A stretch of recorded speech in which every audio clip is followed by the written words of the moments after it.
Welcome to the second installment of our 5-part Women of Influence virtual event series. My name is Alicia Scallon. I'm the co-CEO and head of events at Women of Influence, and I want to thank you all for tuning in this afternoon. Typically, we would start our events with a land acknowledgement for the city we are gathering in. Today, we have people tuning in from across the country, from across North America, but we don't want to forego this very important element. So we're asking everyone to take a moment to acknowledge that the land they are on, from Toronto to Calgary to Vancouver, is the traditional territory of many nations and is home to many diverse First Nations, Inuit, and Métis people. For those of you just tuning in, our What Now series is dedicated to sitting down with leading entrepreneurs from coast to coast to find out how they are pivoting their businesses successfully and tap into their expert advice on how others can do the same.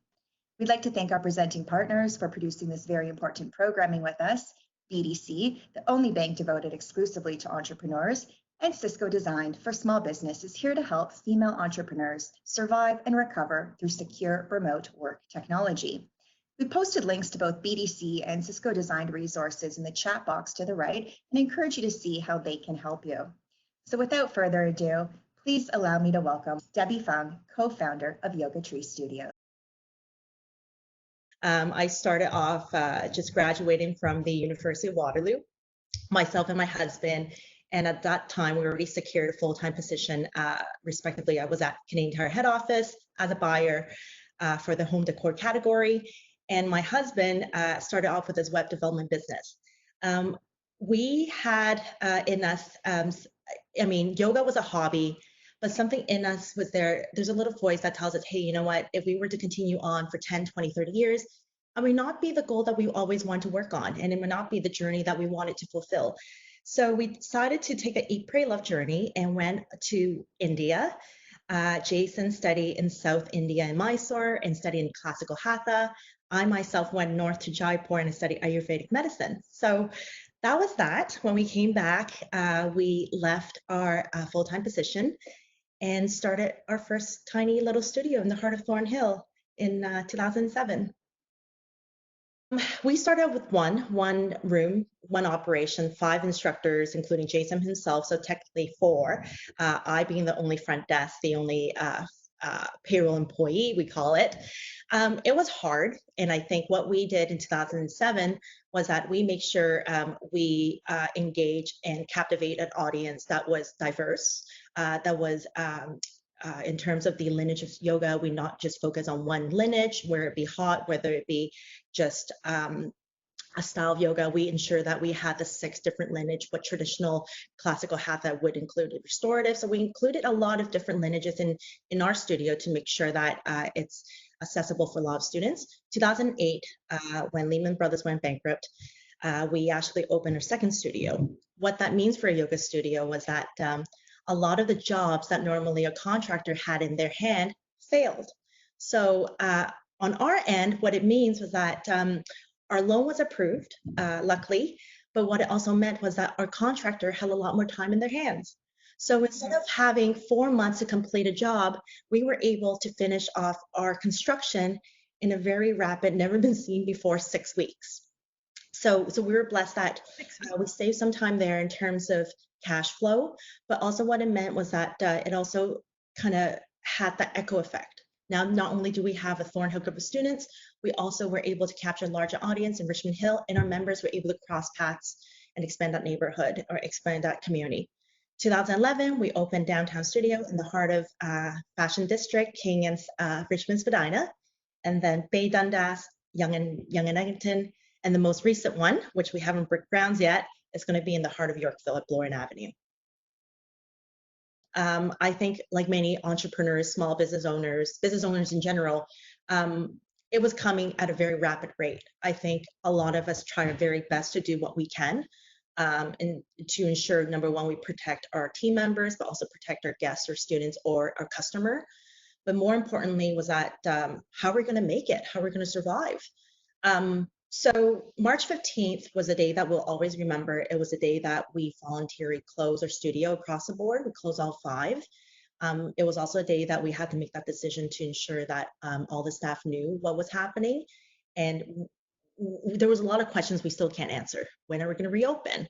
What's going to happen? Those are all questions that were in the minds of many of our staff members and team members. It's a mixing motion in the sense that some of them, including myself, part of me, we had a relief. We try our very best to ensure that we kept up with the cleanliness protocol. We upped our game in every single aspect, from social distancing, restricting the numbers, restricting the capacity in each room. We wiped down every single service that we can. But regardless of what's happening internally, that external pressure was ongoing and was building up so rapidly that there was amount of stress. That amount of stress also equate to that relief that, hey, you know what? I really think we need to take a breather. And I think part of that, when we communicate to our team, I think that was a really important part to ensure that, yes, we recognize that it is really, sudden and not the best thing that we had to unfortunately, put all of you in layoff or independent contractors, we had to temporarily stop you from your role. But at the same time, it's also that stress that was removed. It's a very interesting feeling. It was a feeling where some of my teachers, some of my students, obviously, yes, we can do all these wonderful things to protect the members. It was that social pressure that was really accumulating, that there was a lot of things that was building up, and it was actually relief in a sense that we've been communicating online, especially on Instagram, newsletter, and every channel that we can, and in-studio communication. On the 15th, it was a decision that we made promptly. We made the announcement around 4 p.m. in our studio. After that day's class, it would be permanently closed. So was it a 24-hour or even more than that, a 1-week decision? It wasn't. But what we noticed was that when we had made that announcement in the night of Sunday, the 15th, the members came back surprisingly being very supportive. Supportive in a sense that they were understanding, hey, you know what? This is not just about Yoga Tree, it is about the community, how we can best flatten the curve. But more importantly was that the message has to be clear how we're taking care of them. And that includes, we ensure that all our managers tweak their role in the sense that they were all making sure that all the members, either they were suspended in membership, refunded, or so that their class cards were put on hold. So those were all things, once we settled that aspect of memberships to ensure that they were taken care of, I think the common community reaction, it's a lot more well received than we thought it would be. And our members have been very understanding. This whole digitalization aspect, prior to COVID-19, I think like many business owners, it was in the back burner. We were always, thinking about it. It was part of our strategy. But we never dedicated the time really to invest into, for example, online channel, e-commerce we had, but extensive library of classes that we can actually engage different audience across the country, nationally. So when COVID-19 came along, it exponentially, I would say, mature that development, in a sense that you were just going in there. You're going to the fire. You're going to try IG Live.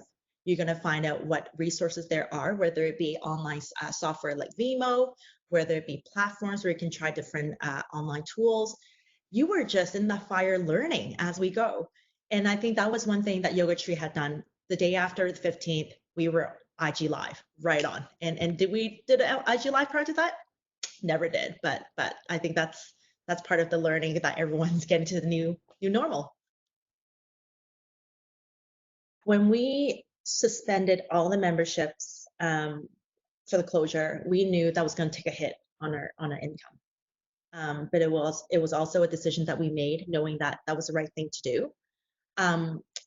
In the back of our minds, we had enough cash flow. We did a really quick, thorough financial deep dive to understand, hey, if this were to extend till May, what would be the scenario? If this were to extend 2 more months to June, what would be the scenario? We did some projections, but in the very first week, once we've completed our projections, we reached out to BDC. It was the first point of contact, and it was the first person that we talked to see what resources were out there. I think, there's a part of us that, yes, you have to take care of the community. You have to ensure that you're doing the right thing, refunding any members or not stop charging them on their monthly renewal. But also, we have a dual responsibility as a tenant. We have 5 physical locations in Toronto. We have rent to pay. We have utilities. We have other supporting channels. We have external vendors. For example, in our team, we have a social media team. We have a PR. We have advertising budgets. All these are channels of staffing or channels of different companies that we are in the web network that we also have to support. So thinking, beyond our members, that was a first and foremost priority. We now have to think, how can we sustain all these different costs, I call it, right, or expenses, when we went from, a growth 500 or profit 500 company overnight to zero revenue company. And what are we going to do when you go from here to zero and then having to support all these costs? So those were all things that in our minds that we're thinking, hey, there has to be cut. And what would be the things that we can cut temporarily or put on furlough, and then the other items keep on with us. So at that point, we decided that we're going to cut a lot of the things that we unfortunately won't need because we're no longer brick and mortar. And we have to think about our company now on a digital platform. We're now transformed from a brick and mortar into digital company. From the period that we closed on the 15th, we pivoted to go online. We went on Instagram, we did IG classes. To this day, we're still offering 2 live classes a day. And for the first month, reflecting back, we did not consider profit yet. I think in a time of pandemic, in a time of crisis, as much as we hear it, we're all in this together. It wasn't for us to think about how we're going to recoup some of the costs. If anything, it was for us to see how we can engage the community, think about fitness first, staying active so that their mental wellness is still, ready, so that when they come back, or maybe they won't even come back, things might change, but at least that we're making sure that we're taking care of the community. So from the 15th to the April 15th, I would say a whole month, we did not charge any members. Everything online was offered free content for anyone that came to Yoga Tree. A month thereon, we started to think about, hey, we just finished our April's, rent. May is fastly coming, in a few days, actually. And we have to start thinking about, okay, so we did that for a month. We need to start thinking about certain aspect of the product has to be charged, in the sense that we, number one, have to ensure that there's a value to a product, value to our offering, but making sure that what we're offering was that to value of our members. So starting on the 15th of April, we launched 2 more platforms, and we launched number one, our Yoga on Demand, which is very similar to Netflix for yoga, and you can practice on large screens. You can practice at the comfort of your home. And we also offered extended classes on Zoom, which is an extension of what we offer free on Instagram. And, we get anywhere from 600 live audience to 1,800, depending on the time. Yeah, and it's a really good turnout. And I think it's really nice that we can engage a lot of community members in general that might not even have a chance to visit Yoga Tree. We're getting students from Winnipeg. We're getting a large audience from Alberta. We're getting a lot of students from Montreal. We never actually thought about expansion beyond Toronto, but it's nice that we're actually connecting to communities that we never thought about.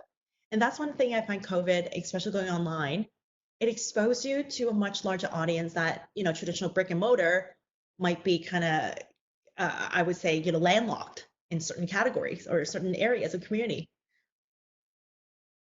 Oh, the first people I went to were actually my peers to just kind of understand, hey, just being, transparent. These are all my challenges. What are the challenges on your plate today? Let's share.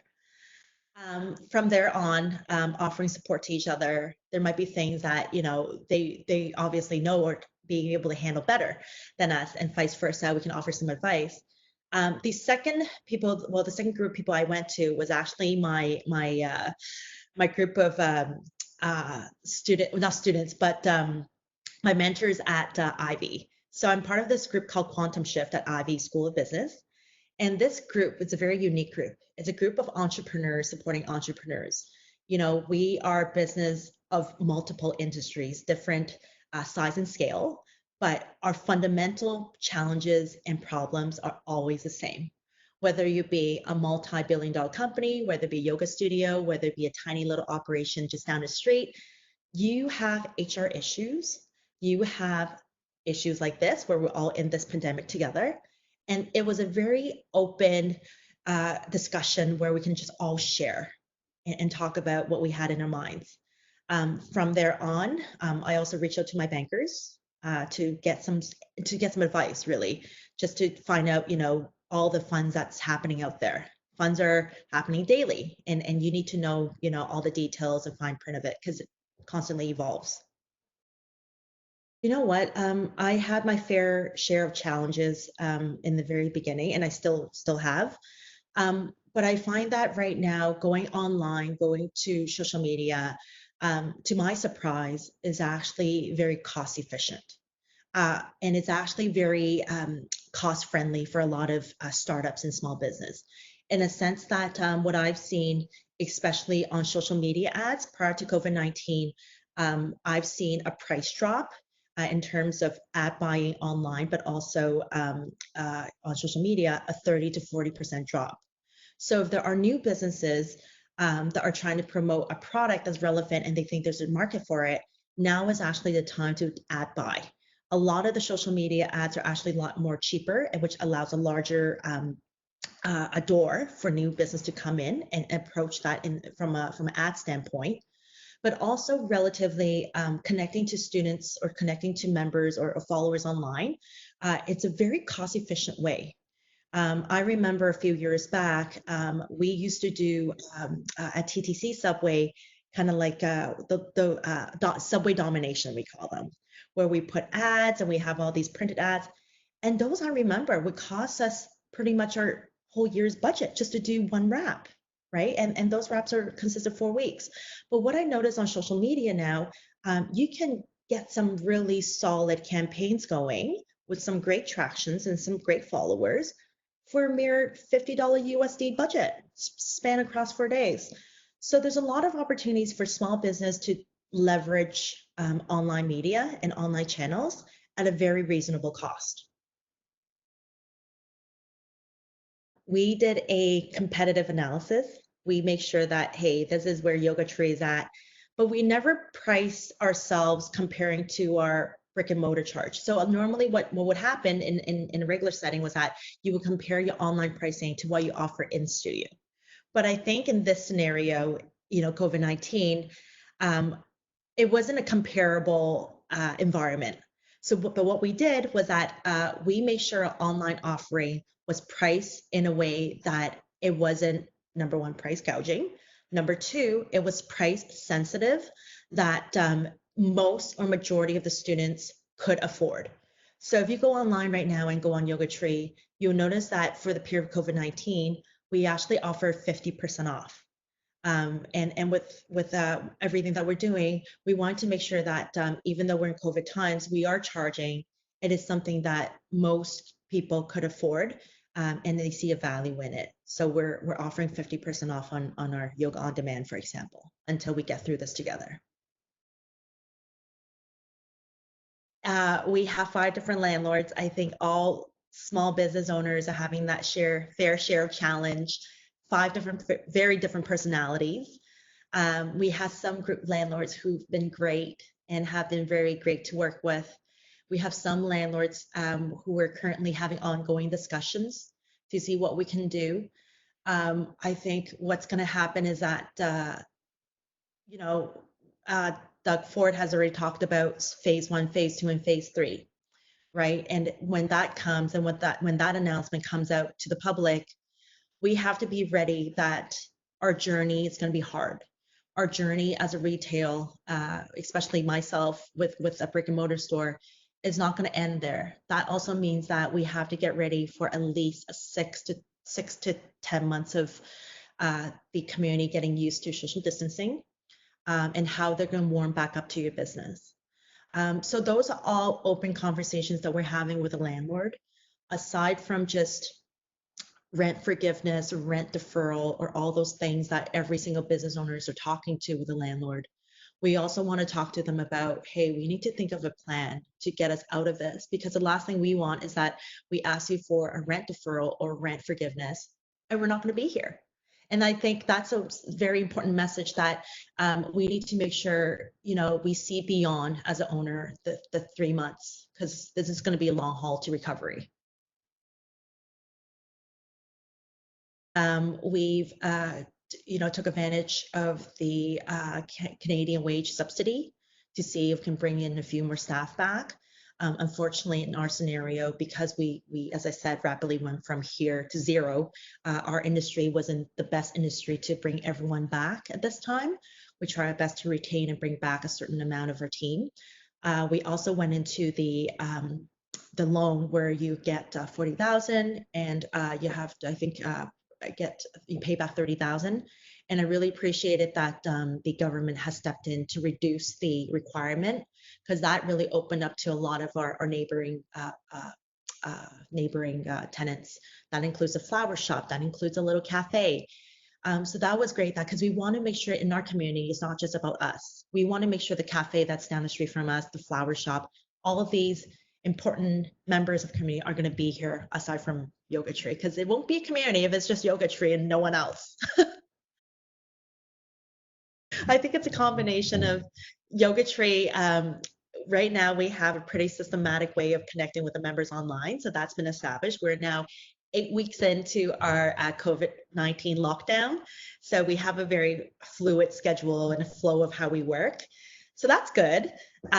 We are launching some new things just to keep our members or followers engaged. So those things are keeping me up at night, because you're always thinking, hey, how are we gonna ensure that students can continue to do yoga with us from their screen? Or I know so hard to make them accountable, and what are the intricate steps to make them accountable?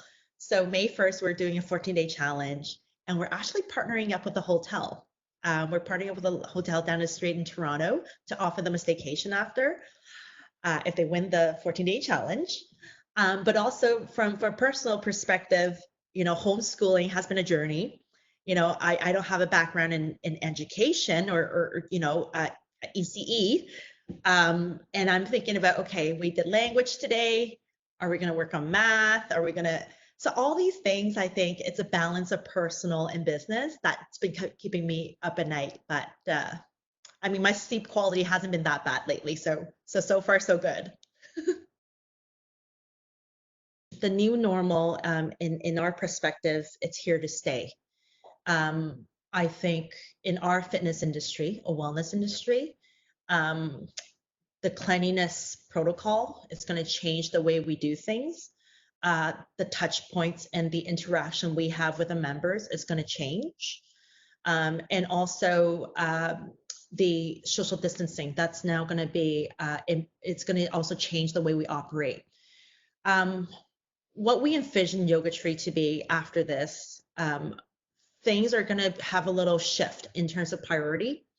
And we see that cleanliness is going to have a shift to become one of our top priorities. The online digitalization is also now going to be a priority. So I think for us in the fitness industry and for Yoga Tree, there are things that we normally would think, expansion, operation, development would be our key priorities. But I think coming out of this, we are dedicated to really tighten up our cleanliness. And this is something that's going to stay.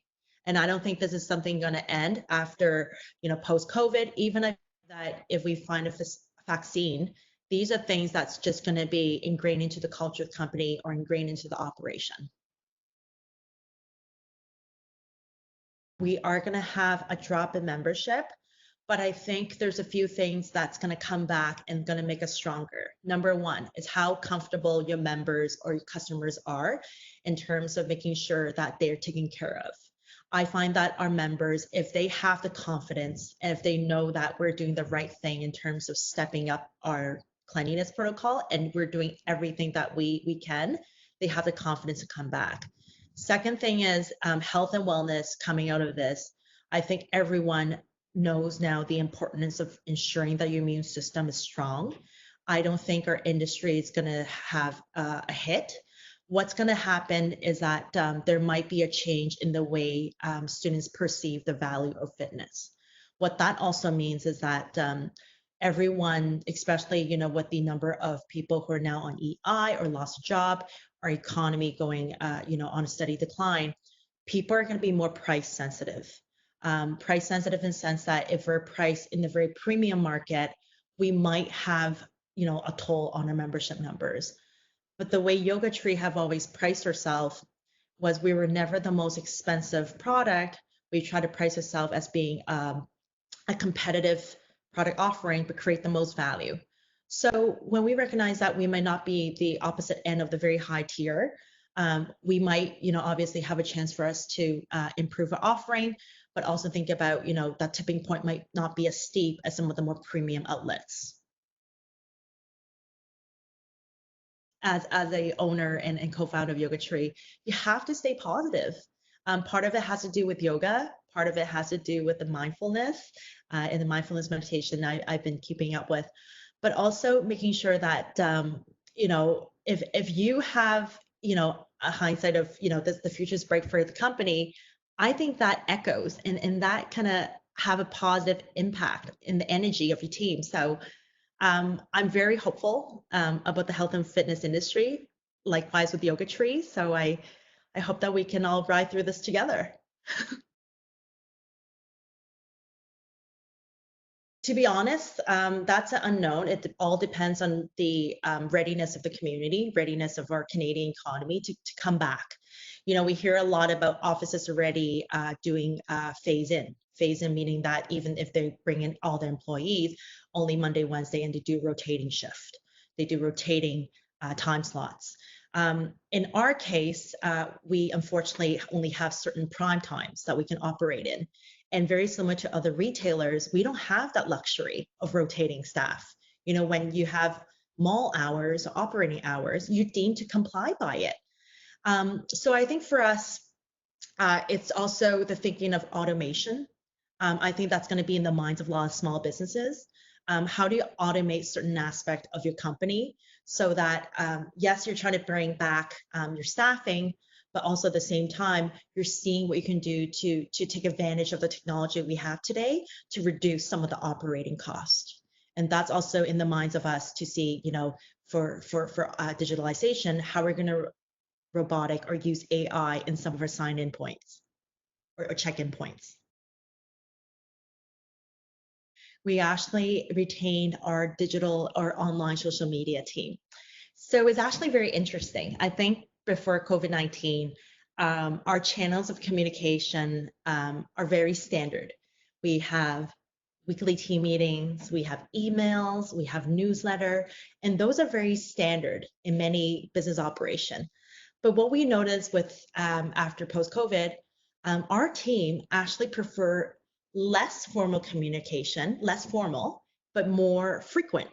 So what that means was that we're no longer as much on email. We're no longer as much on other channels such as Homebase, like a software that we use. They actually prefer WhatsApp. And we have this WhatsApp group. A few things I think my team, especially on my social media team, there's a lot of instant items that normally would require immediate attention. So we turn to software or chatbots and messengers so that we can respond quickly as a form of communication. But number two, we also rely a lot on virtual meetings. Sometimes, if we can plan ahead in advance, we have virtual meetings so we can chat through or talk through what we have for the week. But most of our conversations now, because of the way that how rapid it is now in a form of a messenger as our main dependent form of communication. As I mentioned to you earlier, I have five very different personalities. Some of them have been very compassionate, and I think that has to do with their prior experience with running their own small business, eventually becoming landlords. I have some who are multinationals who are very firm by the books. When I mean they're firm by the books, if they propose to me some sort of offer, they have to make sure they're able to fulfill that offer across all five, or sorry, not all five, but all of their tenants. So when we approach them, we've always been transparent in a sense that, we're not in this for the short haul. We're not asking you for rent deferral or rent relief so we can get through the 3 months, as I mentioned. We want to make sure we're here to stay for the rest of 2019, 2020, and continue on with our lease. For those who have a long-term vision, they would be understanding that, if they lose the tenants right now, it's going to be very challenging to get a new tenant. And also not only that, for a tenant that's here to stay. But it all depends on how aligned the values of your landlord and your business is. My landlord understands that in our industry, having a health and wellness studio or yoga studio is very important in their portfolio or in their mix of tenants. But also at the same time, I think there's a lot of value in each of the business, each of your offering, whether it be a restaurant, whether it be a floral shop, whether it be a small little butcher shop or a grocery store. There's a lot of value in it. I think it's just how do we pitch to a landlord to ensure that they understand and recognize the value we're contributing to the community. If we can, and we'll continue to, we've been compensating instructors throughout this time to ensure that they're also taken care of for all the classes they do online. And if it's something that our students and members online are enjoying, we'll continue to do that. So this is something that's here to stay. So yes, in short. For us, we connect very well with the members on IG. I think, for every business, you just have to find the tone and fit of each of your company's audience. Some people might respond very well to Twitter, providing that you are a company that has a lot to explain in terms of text or expanding into, the programming of what you offer. And I think Twitter would be a great platform if it has to do with publications or anything to do with news. Facebook could be more of a mature audience. We target very well with our baby boomers in the Facebook group. But we also recognize that Facebook now has a lot of noise in a sense that there's a lot of paid ad. And if you don't do that well, unfortunately, Facebook, the way the algorithm works, they won't prioritize your free posts as much as what they would prioritize in the paid ad algorithm. So we exited from Facebook. Most of our traffic now are on Instagram. What we do like about Instagram is that most of the posts are organic in the sense that if you do the right hashtag, if you make sure that you capture the right audience, the right messaging at the right time, a lot of the posts that you do will eventually become viral automatically without having to put the investment like you would in a Facebook setting. In Instagram, what we find works really well is giveaways. To specifically talk about what works for us, I find that in our setting, giveaways are always a great draw. If there's something that you can partner with some of your community partners or online influencers, always a great way to give away some sort of item to your followers. So the most recent giveaway we did, we reached 20K. So we reached 20K followers about a few weeks ago. And we thought, how cool would it be when we open the doors and we thank our followers for following us? So we gave out 20 1-month unlimited memberships for 20K. And we had, I swear, like I'm just looking at it on Instagram, over 1,000 messages. Like that's how much the community receives in giveaways. It doesn't have to be big. It doesn't have to be a monetary value. It could be something that you have to offer. And what we had to offer was a service. And we gave out 20 memberships. So I think if there's something that you can think of, get creative with it, get playful with it. We're doing 14-day challenge. We've done bingos. There's a lot of ways to get really creative online. There's actually a lot of great tools that you can leverage. First and foremost, it's the self-awareness part, and that's to do with developing a self-care habit. Self-care habit meaning that you're taking care of yourself, whether it be through taking care of your emotions. For example, we talk a lot about journaling. We talk a lot about, taking the time, 5 minutes of the day, just to document, a few things that you've accomplished for the day, things that you look forward to, positive affirmations, taking the time to exercise. And it doesn't have to be long. It could just be a 5-minute, 10-minute, core workout, right? We have those on our channel, but there's also multiple sources that you can do, whether it be from YouTube, you can get those from IG, you can get those from Facebook. taking the time to take care of yourself. But also, there's also a lot of apps that you can do to really focus on mindfulness. Two things that would be the most easy for anyone to access is number one, we have it already. If you have a Fitbit, there's a breath tracker, and also on my iPhone watch. So that's already ingrained in your iPhone watch, where you can actually track your breath and your movement. But there's another app that I use a lot. It's called Calm. Calm is actually an app that focuses on short little meditation sessions, how to sleep better, how to de-stress, and it's all free. And it can go from, a 5-minute ritual, 10, 15, 20, depending on how much you have for the day. And it's a great way for you to take small steps to achieve mindfulness.